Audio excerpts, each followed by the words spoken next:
E passo agora a palavra ao senador Roberto Requião.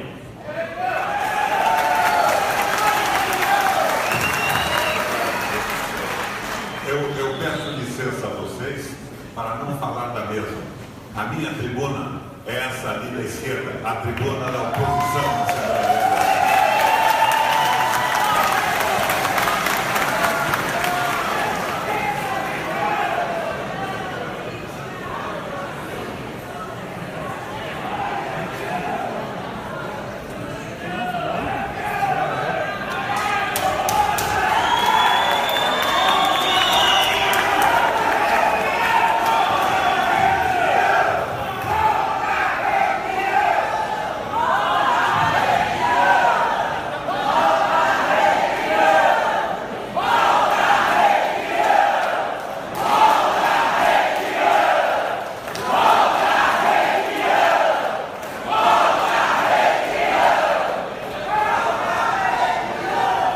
Minha gente, é uma conversa que nós vamos ter hoje aqui, mas eu quero deixar clara a minha satisfação a ver aqui a presença do representante da Igreja Anglicana e do meu amigo Antônio Peruso, nosso arcebispo da Igreja Católica no Paraná.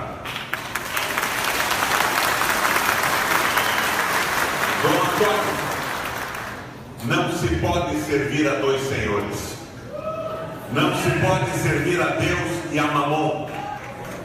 E Mamon é uma palavra que em hebraico significa não mais, não menos do que dinheiro. Não se pode servir ao povo e ao capital financeiro. E é isso, senador Paim, que estamos vendo ocorrer hoje. O compromisso do neoliberal Estado que se instalou no Brasil com o mercado financeiro quer entregar a previdência pública para os grandes bancos nacionais e internacionais. O nosso Papa Francisco, no encontro de Davos, dava um recado aos homens mais ricos do mundo e aos governantes dos países mais poderosos, Bútica. Ele dizia: o capital é bom quando investido numa fábrica, numa planta de serviços, quando dá empregos, dá salários e viabiliza a vida em sociedade. Mas o capital não pode dominar o mundo. E este é o grande projeto que nós estamos vivendo no Brasil hoje. O projeto da globalização, que significa a submissão dos povos do mundo ao domínio do capital financeiro. Com a derrota da Alemanha na última guerra, se estabeleceu na Europa o Estado Social.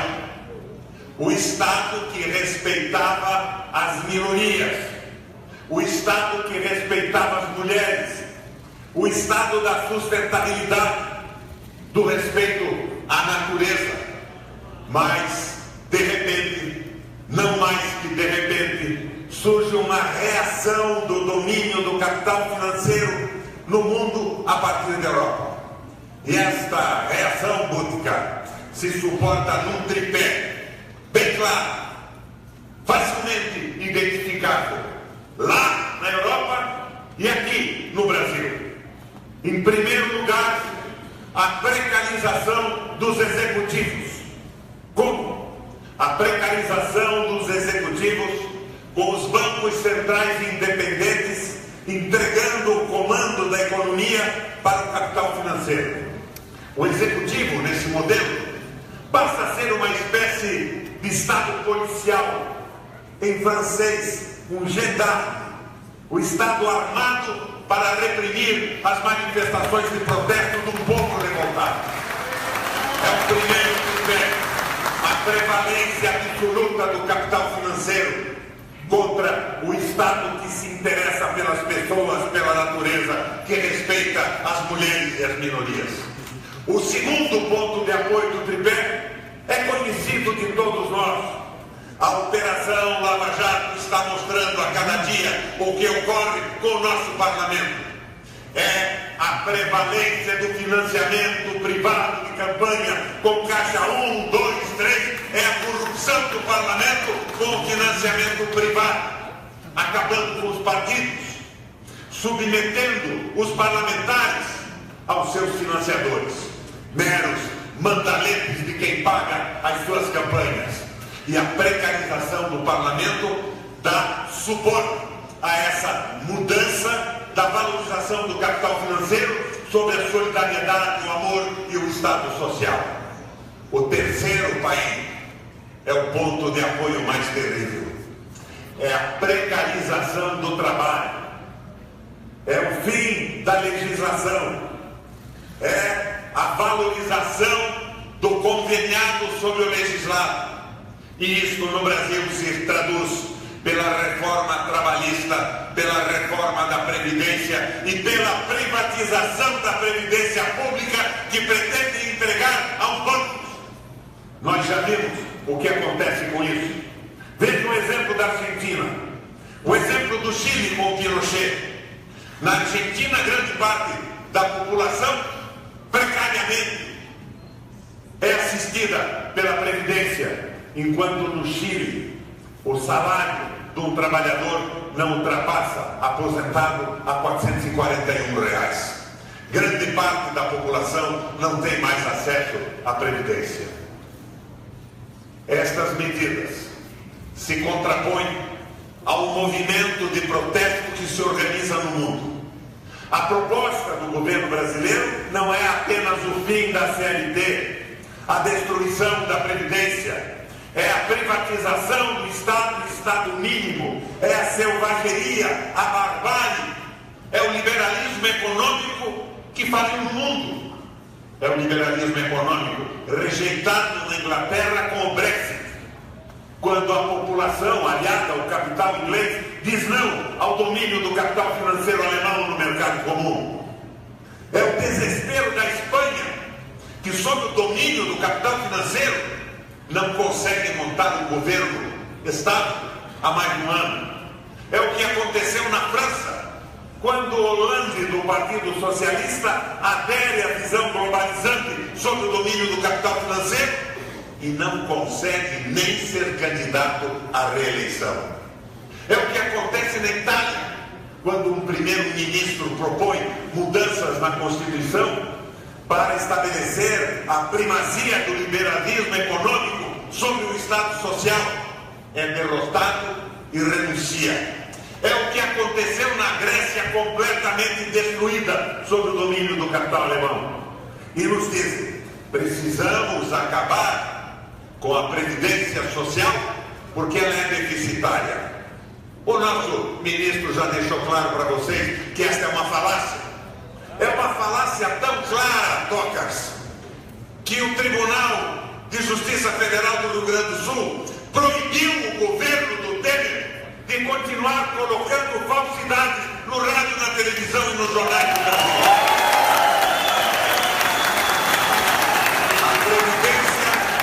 A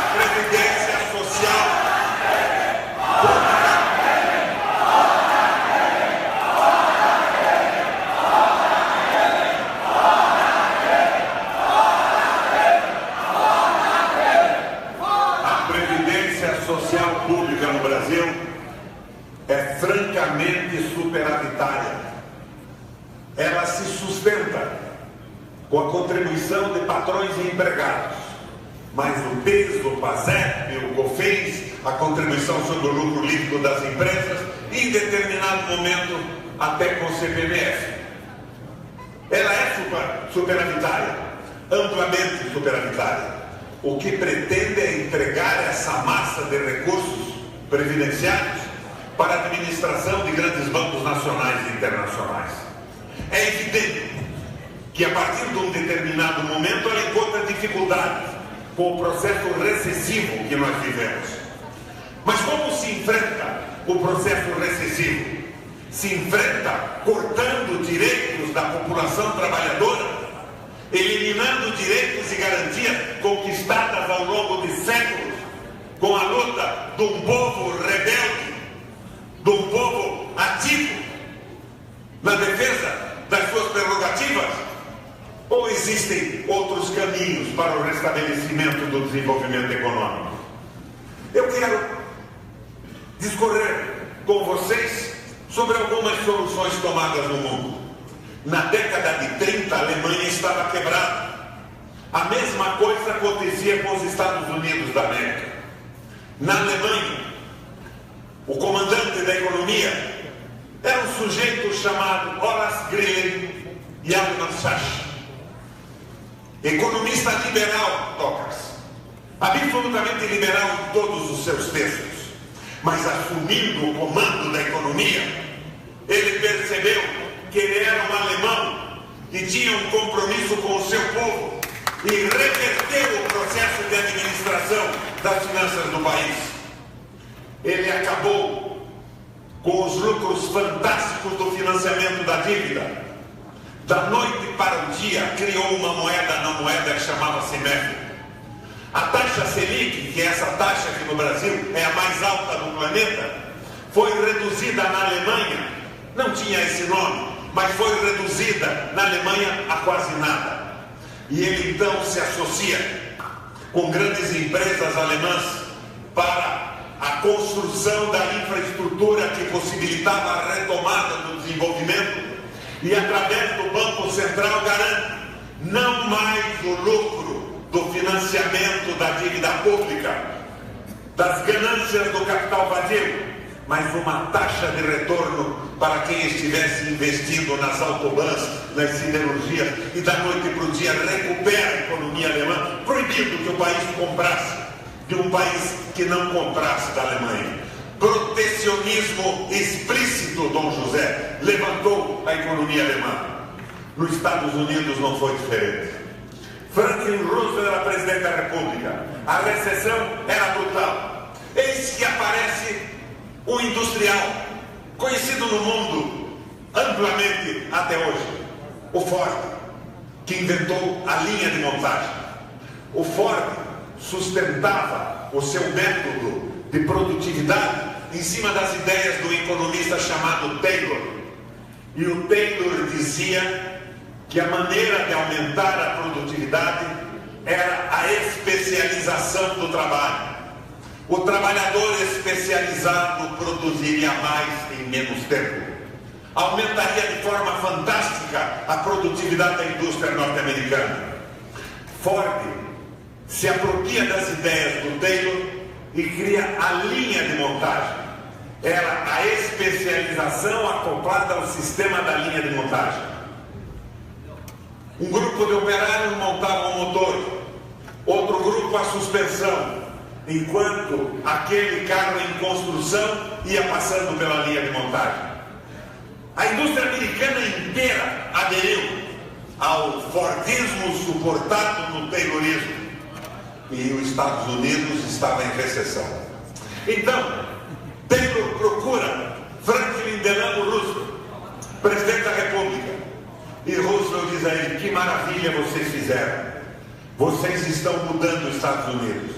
Mudando não, diz Ford, nós vamos falir os Estados Unidos. Roosevelt, perplexo, pergunta: mas falir como? Se a produtividade aumentou de forma brutal. E o Ford responde: vamos falir porque estamos aumentando a produtividade e não temos consumidor. Nós não temos gente para comprar, nós não temos trabalhador bem remunerado. Meu Deus, diz o Roosevelt, que faço então? E veio a proposta inicial do novo pacto, do New Deal. Ford propõe: vamos reduzir na crise a carga horária para empregar mais gente e aumentar o salário para viabilizar o poder de compra. E assim se viabilizou o crescimento da economia americana no início do New Deal. Paralelamente a isso, o Estado americano diretamente começou a fazer investimentos monumentais em portos, hidrelétricas, em estradas e infraestrutura, e a economia se pôs novamente em movimento. O que faz hoje o governo que quer acabar com a aposentadoria e liquidar a CLT com a terceirização? Corta investimentos com a estúpida PEC 241, quer reduzir salários, acabar com a aposentadoria. A Glaze citou o Marshall Pockman, um estudo do Pockman. De cada 10 reais que circulam na nossa economia, Não estou falando, nem a Gleisi falou, do investimento total, mas da circulação. R$4 vem da Seguridade Social. É isso que viabiliza as pequenas empresas que dão a maioria absoluta dos empregos para a população. E eles querem reduzir os salários, liquidar os investimentos, cortar garantias na contramão de tudo que está acontecendo no mundo. A estupidez é total. É claro que estamos numa crise recessiva e essa crise vai prejudicar o equilíbrio interno atuarial da aposentadoria, mas ela tem que ser solucionada com a retomada do desenvolvimento, que é extraordinariamente fácil. Eu diria a vocês, citando um filósofo italiano, nós temos que examinar os fatos com muito pessimismo, mas nós temos que ser muito otimistas na ação. Como Ilmar Schacht, na Alemanha, acabou com a inflação numa semana. Se tivermos no Brasil um governo disposto a enfrentar o capital financeiro, resolvemos a crise sem prejudicar a população. Esta visão do Estado mínimo está derrotada no mundo. Mas e agora? O que fazemos? Fazemos, pai, o que você está fazendo. O que os sindicatos, as centrais e os companheiros presentes aqui nas reuniões fazem agora. Mobilização, porque o raio do Congresso Nacional, composto por mandaletes do capital, é sensível também ao perigo que corre numa eleição popular. Porque se, numa medida ampla, obedecem aos favores que recebem, empregos, cargos em comissão, emendas para suas bases eleitorais, votando de uma forma absolutamente irracional essas medidas do Estado mínimo, providenciadas pelo Moreira Franco e por alguns economistas vinculados à grande banca, o Congresso Nacional sente também a pressão da opinião popular. Maurício, quando abriu esta reunião, disse que nós, normalmente, na Assembleia Legislativa do Paraná, estabelecemos o contraditório. Nós convidamos pessoas que tenham ideias favoráveis e que tenham ideias contrárias. No Brasil, não acontece mais isso a nível popular. Ninguém quer defender essa estupidez que o governo tenta comprar a peso de ouros e favores com a fisiologia do Congresso Nacional. Esta reunião é uma reunião, Venere, importante, que se multiplique, que a indignação popular ocupe as ruas, porque o Brasil tem saída, e a saída do Brasil é o resgate da dignidade nacional num projeto de construção de um Estado independente e soberano. Jamais a estupidez brutal da austeridade fiscal, do liberalismo econômico, da subordinação de um projeto nacional a concertações globais, em que o mundo se coloca à disposição do capital financeiro. Donald Trump, o atual presidente dos Estados Unidos, nos deu com clareza o caminho da solução recentemente. Disse ele: não há a menor possibilidade de desenvolvimento econômico se um país não proteger suas empresas nacionais e os seus trabalhadores contra os ataques do interesse do capital financeiro no mundo inteiro. O que pretendiam os governantes de hoje para o Brasil? A coisa está muito clara, Docas. Eles pretendiam transformar o país, regredindo nas suas etapas econômicas, a um produtor de matéria-prima. O agronegócio. É claro que o agronegócio é importante. O Paraná sabe disso. E eu, como governador por 3 vezes nesse estado, sei bastante bem. Mas o agronegócio, com tecnologias modernas e mecanização, produz para exportação. Viabiliza em determinados momentos o equilíbrio da balança comercial. Mas o agronegócio não emprega. O agronegócio desemprega. Então, eles propõem, ao lado da visão estúpida da regressão do Brasil a etapas de desenvolvimento coloniais, eles propõem a venda de terras brasileiras para estrangeiros. Num determinado momento, as nossas terras mais férteis serão vendidas, não serão mais nossas, e se construirá um muro dizendo: brasileiro para cá não passa, aqui é tecnologia intensiva, mecanização, e vale a soberania de outros senhores. Mas não era só isso, não. A proposta se complementava com uma tentativa de implementarmos algo parecido com o modelo chinês de desenvolvimento. Acaba-se com as garantias trabalhistas, minha gente. Salário lá embaixo, imposto pequenininho, e os capitais financeiros do mundo sairiam dos seus países de origem para maximizar os seus lucros num país sem garantias trabalhistas, sem imposto, o que viabilizaria uma lucratividade excepcional. Foi o que fez, em determinado momento, parte do capital norte-americano investindo em outros países, principalmente nas zonas de exportação da China. Ganharam muito dinheiro. As diferenças de poder econômico entre uma população pobre e grupos pequenos muito ricos se aprofundou. Mas internamente, os Estados Unidos perdeu emprego. E foram os trabalhadores revoltados dos Estados Unidos que garantiram a eleição do Donald Trump para a presidência dos Estados Unidos. Nós não queremos um modelo desse para o Brasil.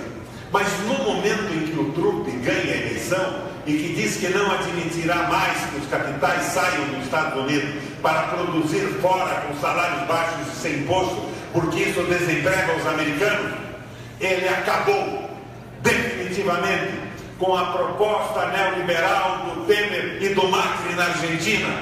Esse modelo proposto se torna um modelo rigorosamente inviável, inclusive no curto prazo. E nós estamos aqui batendo um papo sobre isso. O nosso ministro Gabas já mostrou a inviabilidade do modelo. A Gleice falou com veemência. O país vai aprofundar, mas não é possível que o Brasil passivamente assista uma espécie de uma desconsideração absoluta com a população, principalmente no momento em que o deputado Maurício, o deputado Lácio, o Tadeu René não encontraram nenhum palestrante para vir conversar com vocês defendendo a patifaria do fim da Previdência e da mudança da CLT.